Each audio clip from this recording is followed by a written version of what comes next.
Kaleshwaram project దానిలో Medigadda barrage 100 కాంపోనెంట్లలో అదొక చిన్న కాంపోనెంట్. దాంట్లో కొంచెం ఇసుక జారి 2 పిల్లర్లు కుంగినాయి. అదేందో ప్రళయం బద్దలైనట్టు దేశమే కొట్టుకపోయినట్టు నేను 2-3 రోజుల తర్వాత టీవీలో కూర్చుంటున్నా. ప్రతి ఇంటికి చేరుకొని చెప్తా కాళేశ్వరం సంగతి ఏందో, ఎందుకు గట్టినమో. కాళేశ్వరం పుణ్యమే కదా ఎంత బ్రహ్మాండంగా ఈ జిల్లాలో నీళ్ళు వచ్చినాయి. ఏ విధంగా మిడ్ మానేరు ఎల్ఎండి నిండి ఉంటుండే, ఏ విధంగా చెరువులు చెక్ డ్యాములు మత్తళ్ళు దుంకుతుండే. చాలా దుఃఖం కలుగుతూ ఉంది మనసుకు. నా కండ్ల ముందే ఇంత తొందరలోనే ఈ కరెంటు మాయం కావడం, రైతులు కళ్ళలో నీళ్లు పెట్టుకోవడం, సోషల్ మీడియాలో చూస్తూ ఉంటే అనేక చోట్ల రైతులు పొలాలు కాలబెడతా ఉన్నారు, గొర్రెలను మేపుతా ఉన్నారు, గొడ్లను మేపుతా ఉన్నారు. వాళ్ళు అట్లా నాశనం అవుతుంటే కూడా నేను పేగులు మెడలేసుకుంటా పండవేటి తొక్త డైలాగులే తప్ప రైతు సోదరులారా భయపడకండి. ఒకనాడు ఇదే ఎస్ఆర్ఎస్పీకి నీళ్ళు తక్కువ పడితే సింగూరు డ్యాంలో ఉంటే అక్కడి నుంచి తెచ్చి వరంగల్ దాకా ఇచ్చి కూడా పంటలు కాపాడిన సిఆర్ గారు నా పక్కనే ఉన్నారు. ప్రభుత్వం అంటే అట్లా ఉండాలి, దమ్ము ఉండాలి, ధైర్యం ఉండాలి, రైతాంగాన్ని కాపాడాలనే ప్రేమ ఉండాలి. ఆ ప్రేమ ఉంటే, ఆ సోయి ఉంటే ఇవాళ ఈ పరిస్థితి రాకపోవు. ఎంతసేపు కేసీఆర్ని మన బదనాం చేయొచ్చా, మేడిగడ్డ ఈ గడ్డ చెప్పి దమన మన పనులలో ఒక పన్ను వదలవుతుంది.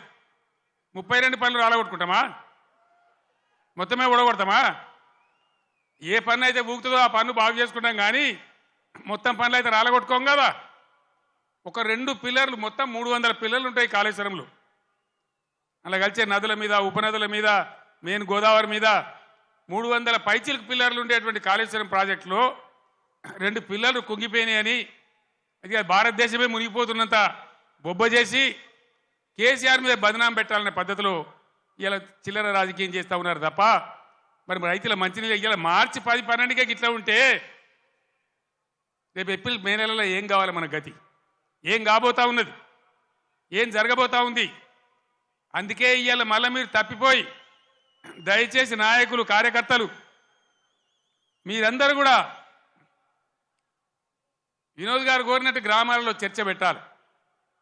ప్రతి బీఆర్ఎస్ కార్యకర్తకు, నాయకులు నేను విజ్ఞప్తి చేస్తా ఉన్నా, ఏ విషయం చూసినా కూడా వీళ్ళ వైఖరి సరి అయిన పద్ధతిలో లేదు. ఇప్పుడు వచ్చిన ప్రభుత్వం ఒక అంకుశంలాగా బీఆర్ఎస్ ఉండాలి. బీఆర్ఎస్ బలం తెలంగాణ బలం. ఎందుకంటే బీఆర్ఎస్ తెలంగాణ దళం, తెలంగాణ గలం. శాసనసభలో కానీ పార్లమెంట్లో కానీ అన్ని విధాల ఇటు రాష్ట్రాన్ని, కేంద్రాన్ని ఒప్పించి మెడలు వంచి బ్రహ్మాండంగా పని జరిగాయనంటే బీఆర్ఎస్ ఉండాలి.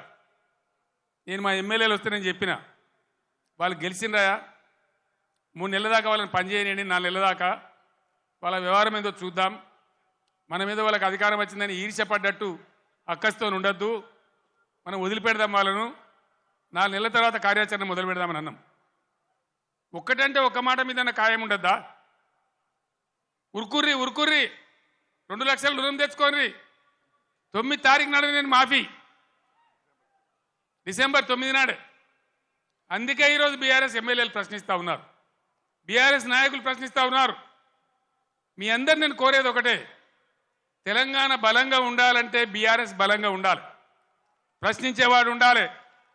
తెలంగాణ సోయి ఉన్నవాడు, తెలంగాణ ఉద్యమం తెచ్చిన వాళ్ళు, పేగులు దిగేదాకా కొట్లాడినోళ్ళు, సావు అంచు దాకా పోయి సావు నోట్లో తలకాయ పెట్టినోళ్ళు, వాళ్ళకు ఉంటుంది కడుపు నొప్పి తెలంగాణ గురించి.